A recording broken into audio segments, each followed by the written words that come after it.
Hi, my name is Charles Malki, biologist and plant expert with Ivory Organics, where we grow cold plants, and today we have the honor and privilege of getting the backyard orchard tour with Cameron Akrami of The Busy Gardener. Thank you so very much for having us here today. Yeah, good to see you, Charles. And today we're going to see all the things that are possible to grow in the backyard orchard culture fashion here in the Southern California climate. Let's get busy. Let's get busy. So I'm super excited about this lesson here with Cameron Akrami at The Busy Gardener, because this is where I learned for the first time the word backyard orchard culture. And Cameron has really mastered and even got to spend a lot of time with Tom Spellman of the Dave Wilson Nursery here in his backyard orchard. And we're all together going to learn what's possible again in the backyard orchard, and specifically for those of you living in the Southern California climate and introducing these beautiful fruit trees to your home gardens. Yeah, backyard orchard culture is such a phenomenal concept for the backyard grower, because the backyard grower has different aims than a commercial grower. A commercial grower wants all of one kind of fruit that's all ripe at the same time, that's spaced wide enough for a tractor to go through, and for them to just have to go through and pick one time. And I don't want that. We want to grow for our families, we want to grow for our neighbors, and we want some variety. And so the backyard orchard culture is geared around growing for yourself, for your family in your backyard. And so a few of the main concepts of those include keeping the trees no taller than you can reach. So they're very manageable height. I'm not getting up on a ladder or anything like that. Another is doing high density planting. So, and we're going to see this in a couple of places, but doing high density planting where you're planting 2 or 3 or 4 trees in the space where you normally plant 1 tree. And so that way you're extending your harvest season. So that way you've got, maybe one fruit is ready in June, then maybe the next in July, and so on, as opposed to having all of this fruit come at just one time. And so it really is makes it possible to grow a lot of different fruit in a fairly small space. In this area, I added it up recently. This area is about 5,500 square feet. We're not even using all of it. We've kind of left some of it aside for some future building. And we have something like 80 fruit trees and caning plants, fruiting plants in this space. So it's fantastic. Pretty wild to consider that 70 trees, true trees, are in this space that we're standing in right here. That's excellent. So we're standing here in one of my favorite spots of all the fruit trees on your property. Share with us, what is this magnificent fruiting and ornamental tree that's behind us? This is a Spice Z Nectar Plum. And it's got a weird name. The Spice Z is after Zager Genetics, who developed this fruit, but a Nectar Plum is also kind of weird. Yep. It's a mix between a nectarine and a plum that was created through just hybridization, where you are naturally pollinating like what would happen naturally in nature. Correct. It was just done in a systematic way, and it's gorgeous. Actually, springtime is one of the best times because the foliage is truly this beautiful red color, and the fruit itself are in here as well. Really a fascinating fruit. That's excellent. So you've got the beautiful foliage, you've got the beautiful pink flowers in spring, and now we're going to get to enjoy summer fruit. Yep, and it's so tasty, like sugar. That's great. Well, let's see some more fruit trees. Yeah. So kind of to the side of this Nectar Plum, this is actually part of a 3-in-1 planting. Here we've got a Saturn Donut Peach, which is a white flesh peach, very tasty. And behind it is a Mid-Pride Peach. So this is a great example of that 3-in-1 planting. Fantastic. So Donut Peach, Mid-Pride Peach, and then we got the Nectar Plum. Yeah. Okay, behind that we've got our 3-in-1 nectarine planting. And you can see that this Arctic Star nectarine is just bonkers with fruit right now. This should not have this much fruit on it because I'm just so delayed in thinning the fruit out. You really want to thin the fruit out because that gives you larger fruit, and it also prevents breaking. So being that it's your tree, how much would you thin, and when would you start thinning out the trees? Well, you're supposed to thin these when they're about the size of a quarter or a nickel, and these are the size of a golf ball. Yeah, they are. So I missed it. You want to thin nectarine and peaches to one every 3 to 5 inches or so. So the fact that there are 10 fruit within 5 inches of each other means that this is way overloaded right now. So you will, when are you going to start thinning them out? Well, you said you missed the window. Are you still going to do it, or are you going to skip it no, now? I'm still going to do it because if I leave it on, it's going to create breakage. For sure. And so I want to avoid broken limbs. That's the most sad thing. So one of the things I'm going to start doing is, I see some of the smaller fruit that are in here. I'm going to take this out because I know that this is inferior to some of the other fruit. And I'm just gonna pull out a few just to show the camera, but I haven't even made a dent into this cluster, and you can see that I'm pulling out some of the fruit. This is lightening the load, and ultimately this is gonna result in much larger fruit in this cluster, and they're also gonna be better tasting. This is definitely gonna save the branch, and you still got a million more fruit to go. Yeah, and we'll leave some more fruit near the inside of the tree, and we're gonna be heavier thinning on the outside of the tree. That makes a lot of sense, because within the tree, it's a lot stronger. Yeah. And it's the out part of the tree where the breakage is more likely to happen. Exactly. Fantastic. And so this successive ripening, this is a great example. The Arctic Star is here, and it's very heavy with fruit. Arctic Glow is on the other side and hasn't even really done that much fruiting. It and our Double Delight Nectarine have some fruit, I do see the fruit, but not as much as is on this Arctic Star. The cool thing that's happening also with this high density planting is the cross pollination between the trees, and you can see the success on virtually every fruit tree, but there's a lot of fruit because of the cross pollination that's happening. The fruit is ending up better holding because of the cross pollination between the trees, and it's also resulting in, at the end of the day, larger and even tastier fruit because of the cross-pollination success that's happening between trees. There's kind of a funny thing, because you can buy a tree and it's listed as self-fruitful, but whenever you have a compatible cross-pollinator, you're generally going to get a lot more fruit on your self-fruitful tree. Better fruit, higher yielding. So a win-win. It's fantastic. What else do we have over here? Well, this is really exciting. This is our 3-in-1 cherry planting. Usually cherries need a lot more chill hours or a lot more hours where, colder climates. But these have been adapted and developed by Zager Genetics to grow in warm climates like our Southern California climate. That's great. We have our mini royal and royal lead cherries, and these have done wonderfully. They got eaten by birds like crazy this year, but they had a ton of fruit on them. And in the back of it, a tiny little guy we planted a royal crimson cherry to help bridge the pollinating gap to give us even that much more fruit. Fantastic. I remember seeing on the Busy Gardeners just about a week ago, maybe 2, that this was loaded with cherries, and what a beautiful sight that was. Yeah, we love it. I mean, it's so novel. That's one fun thing about all these varieties, is you get to see how these different things actually grow on the tree. Another cool thing is 2 weeks ago you were eating cherries, and it looks like you're still about a month or 2 away from eating all of these other fruits that we so far just saw. Yeah, it's so true. So the successive ripening, especially in our climate, we are able to grow all of this stuff simultaneously, which is really wonderful. So the point is, every single month, virtually throughout the year, you're harvesting something. Yeah, we've got all of this stuff is all going to be ripe in the summertime, and then we go into the fall. So we've got some of our fall fruit, persimmons and apples and pomegranates, and then we've got our winter fruit and all our citruses on. Good citrus. So well, let's continue. Yeah, great. Here we've got a couple more cherries, Lapins Cherry. So this is a replacement cherry to pollinate this Royal Rainier cherry here, which is going to be fantastic. We have 5 cherry trees. Some more cherries. Which is wonderful. Back there we have our mango, which has some flowers we're hoping will fruit this year.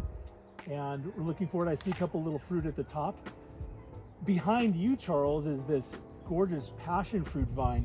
I know you grow passion fruit as well, but this single vine is covering like 45 feet of fence. That's fantastic. It's astounding. And it's in full bloom. There's hundreds, if not thousands of flowers, and we can expect hundreds and thousands of fruit within the next about 2 to 3 months now. Yeah, it's amazing how many fruit are just propagated and growing on this thing. And what do we have over here?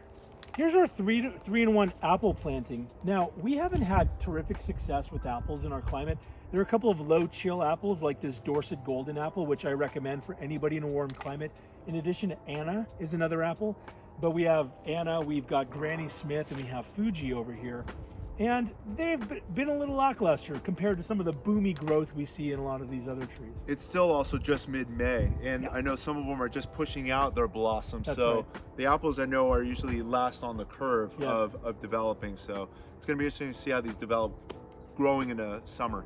Yeah, but we have a lot of great blooming, and so we're hoping for some fruit on our Granny Smith and Fuji as well. Fantastic. This is our 3-in-1 lemon-lime combo, and here we have a Persian lime. We've got a Eureka lemon, which have a bunch of fruit set on them. And then we have what's called a Pomona sweet lemon. And so this is a sub-acid lemon, which is a really uniquely flavored lemon. If I were to do it over again, I would plant maybe a Meyer lemon instead. I don't find myself using this as much as I thought that I would, but it's certainly an interesting one to try. The cool thing is from a distance, and probably for those of you viewing, you would assume that this is just one citrus tree, which is what I thought. But upon closer inspection, I see that each of these are individually planted about 3 to 4 feet apart, similar to what we just saw with the apples, as we saw with the cherries, and as we saw with a lot of other fruits so far. That's fantastic. And the success and the number of fruit that I see holding on here is just phenomenal. The placement is something I should talk about for a second. The lime is a less vigorous tree than, let's say, the Eureka lemon. And so putting that in a southern facing, so it's not getting shaded out by the others, was an intentional decision. And if you're planting in a backyard, you want to be aware of what's growing first, what's blooming first if you're dealing with a deciduous tree.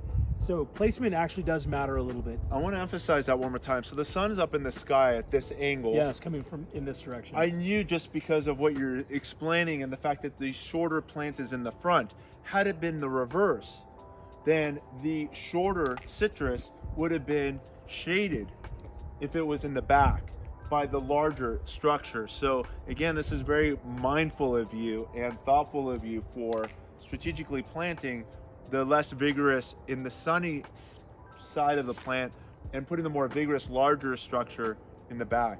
If this isn't already naturally happening just based on the growth vigor, you would otherwise have to keep this balance in check through selective pruning to make sure that sufficient light was happening, you know, for the less vigorous citrus cultivar that you've got grown here. Sometimes that happens. You plant a 3-in-1 and they're supposed to be the same size, but one is more vigorous. And if that is on the south side shading out the others, you just have to prune more vigorously. This is something I'm always battling on my property, is with grafted varieties. Oh, yeah. And even with grafting, certain varieties will always express more vigor than others. And the goal is, again, what I like calling is balancing the strengths between the varieties to make sure you keep them all in check. But here, again, you've allowed the smaller structure, which is thriving beautifully on its own root, because you've allowed it to get sufficient light so that it's producing and flowering and doing all the remarkable things it's supposed to do. Yeah, we're really happy with this combo. That's great. Well, over on this side, we've got what we thought were ice cream bananas, but it turns out that there was some sort of mix-up with the culture, the plant cultures. Oh, yeah? And so many of those that are being sold as ice cream bananas are actually called Namois bananas, and that's what these are. These are Namois. We bought it as an ice cream, but it turns out that it's not an ice cream banana. This has been in the ground maybe 2 years, and we had our first crop this Fantastic. year, several months ago. That was a lot of fun. And as you can see, there's all these babies and pups, which are going to create the next generation that you can either, you know, control, thin out, or even separate and plant. This one here is a transplant from over here. Oh, so you got another one started here. Yeah, there shouldn't be this many pups. I should have thinned some of these out. Yeah. But you know, we've thinned some out, and it's doing fine for what we need to. Looks great. This here is what's called a giant Fuyu Persimmon. Fuyu Persimmons are those that you can eat even when they're a little hard and don't have that astringency to them. And so this is growing kind of all by itself. I've got room for maybe another persimmon I might come in and put in next to it. Maybe they've got some later persimmons that can go, or I can get a hachia, which is that squishy one. Got it. But yeah, very happy. It's interesting to notice what type of branching this stuff fruits on. And I've discovered this year that the Fuyu Persimmon fruits on new growth. On the new growth. Yeah, it's kind of neat. Well, what we have here and behind you are two of our avocados. This is a Pinkerton avocado, and this behind you is a Hass avocado. And these have been really difficult because they've died before. We've had to replace the Hass avocado 2 other times, and the Pinkerton's been replaced 1 time because of getting burned, and that's why we started using IV Organics. So let's get to whitewashing and protecting your Hass avocado tree. So it's important to protect the tree trunk and also all of the primary branches coming off the tree trunk, because those are the branches that are going to support your hopefully many decades of fruit production, and we want to make sure that that heart is protected and not suffering with these unfortunately 3rd-degree burns that are happening here. We just don't want that plant investing resources towards sunburn in the summer, sun scald in the winter, or just dealing with any pest issues. It's just going to produce that many more years and decades of success for itself and hopefully for your family and friends to enjoy as well. especially avocados, really has made a difference in terms of these being really healthy. Change some of the watering to make sure they're getting enough water, and also planting them above grade a little bit, so that way the roots don't get that root rot. So the temperature here, summertime, how hot does it get? Well, last summer it got to 118 degrees here. So and 118. These were fine. Gave them extra water. We have a good mulch layer on there. Yeah. And even at the end of the day, I came and pulled back some of that mulch layer, and the soil beneath was moist, which is really excellent. Really and I'm so happy to see that your trees are now. And I know I visited these trees about 2 years ago. That's right. When they were like closer to about this height. Yeah, like this high. They were tiny. And now it's taller than me, and Crazy. They're supporting fruit, which is fantastic. Seeing fruit on here is one of the most beautiful things, brings tears to my eyes. Okay, here we've got two interesting citrus. One of these is called a Tangelo, which is like a tangerine mandelo mix. And so it's kind of pretty tart citrus, but very, very tasty when ripe.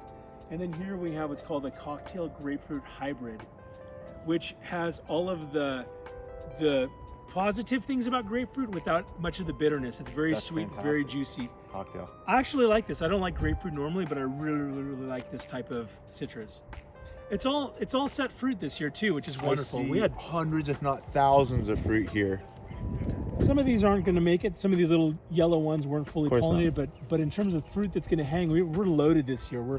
Can't wait to see what happens next winter. And again, I just want for the viewers seeing this, it looks like just a massive single citrus tree, maybe grafted, but it's not grafted. No. It's two citrus trees in the ground on their own root, thriving successfully, fruiting obviously successfully, cross-pollinating and improving the fruit set for both of them, when most of us would assume that, again, that commercial grower is usually spacing their plants 20, 30 feet or whatever it is that they're doing, but they're also growing massive plants, and the goal is high production. But the goal here is, again, you're maximizing on the flavors that you're going to get to enjoy, the seasons that you're harvesting, and again, you're also accomplishing excellent fruit set because of the vicinity and the closeness between the two trees. Cool, we can go this way.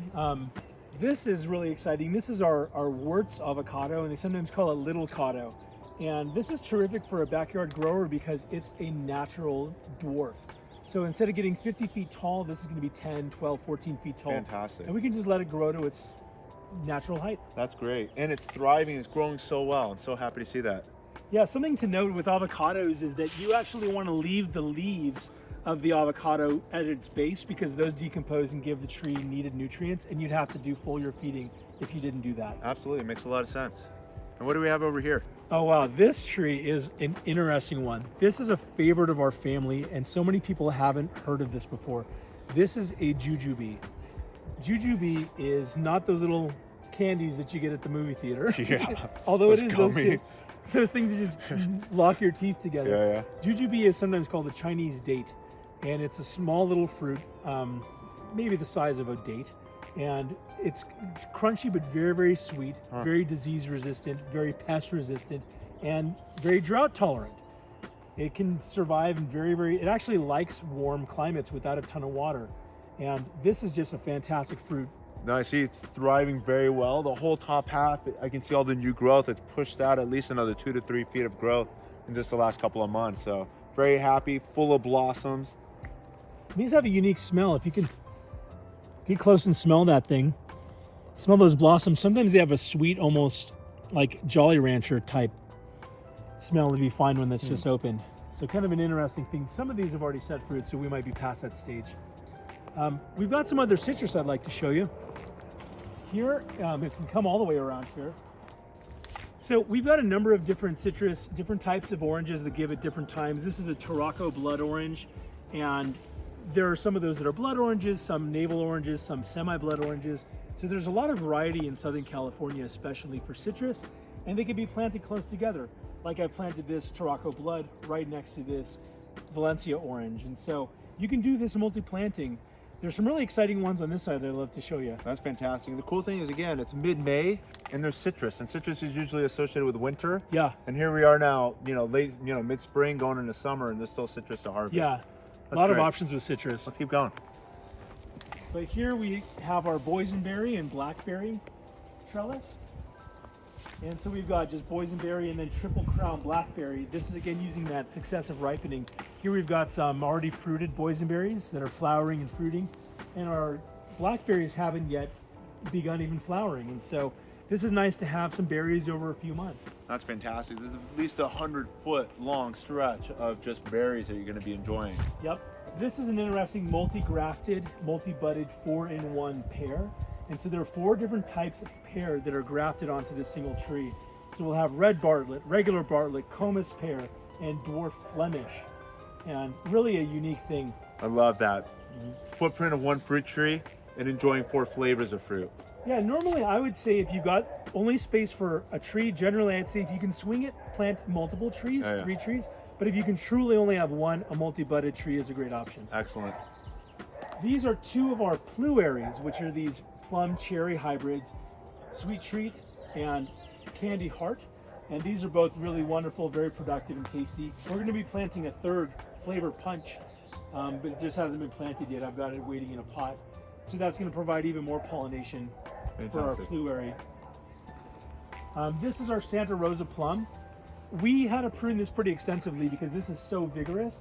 So there's not as much fruit, but you see some fruit set. Seeing a ton of fruit here. Yeah. Medium size and small. I've really pruned it back because previous years it's broken from having so much fruit on it. Wonderful for jams. This is a newer planting which has just gotten so vigorous. This is called Emerald Drop Pluot. Pluot is a plum and apricot hybrid favoring the plum. And this is a favorite. We didn't even really know, but they're green and they're so tasty. And we're so happy at how well this is doing. I love it. I reached out to Tom Spellman and I asked him what his top 3 favorite Zager genetic fruit trees were. Aside from the Spice Z Nectar Plum that we saw at the beginning, this was his 2nd, also highly recommended. And the 3rd we just did as well was the Sweet Treat Pluery. Yeah, these are wonderful, and these are all compatible cross pollinators. And so that's why we have them in the vicinity that we have here. This is one of my favorites. It's called Flavor Grenade Pluot. And that's again a plum apricot hybrid. This has set a ton of fruit. Every year this sets a ton of fruit. And what's nice about this is that compared to some of the others like Santa Rosa plum, which have a harvest time of like 1 or 2 weeks, this can be harvested for 4 or 5 or sometimes 6 weeks of hang time on a tree. So love this tree. I'd recommend this to anybody. This here is called a cotton candy Aprium. This is also an apricot plum hybrid, but this favors the apricot. And this has set a bunch of fruit, has gorgeous blooms, and the fruit is really, really tasty as well. Super happy and healthy. Look at it. Cotton Candy Aprium. Cotton Candy Aprium. What an awesome name. Yeah.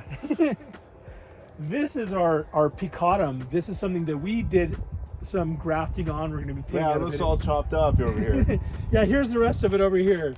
Take a look. Here's the other half of it. So Cameron and I just did a grafting lesson showing how this Picotem that's not maybe performing as well as hoped and expecting, and we just started the first of a multi-graft that Cameron's going to continue working on, but we just introduced the first flavor of peach onto this Picotem fruit tree. Yeah, excited to see how this project ends up. Of course, we planted it to get Picotem. We're kind of pushing it in our climate. It needs a little bit cooler climate than we're in, but excited to see how this grafting project goes. We're calling it our Fruitenstein. A Fruitenstein. Here is our, we have a 3-in-1 guava planting. And so we've got pineapple guava, we've got tropic white guava, and we've got lemon guava. And so this is kind of a newer thing for us. In the back, we have dragon fruit that's super unwieldy, partly because I have to go through a thorny pomegranate to get to it. Yeah. And so it kind of is hanging out back there, but I'm gonna go and pay it some attention. Here we're between 2 different pomegranates. We've got here our wonderful pomegranate, which is the kind that if you go to the store, usually you'll buy a pomegranate. It's a wonderful pomegranate.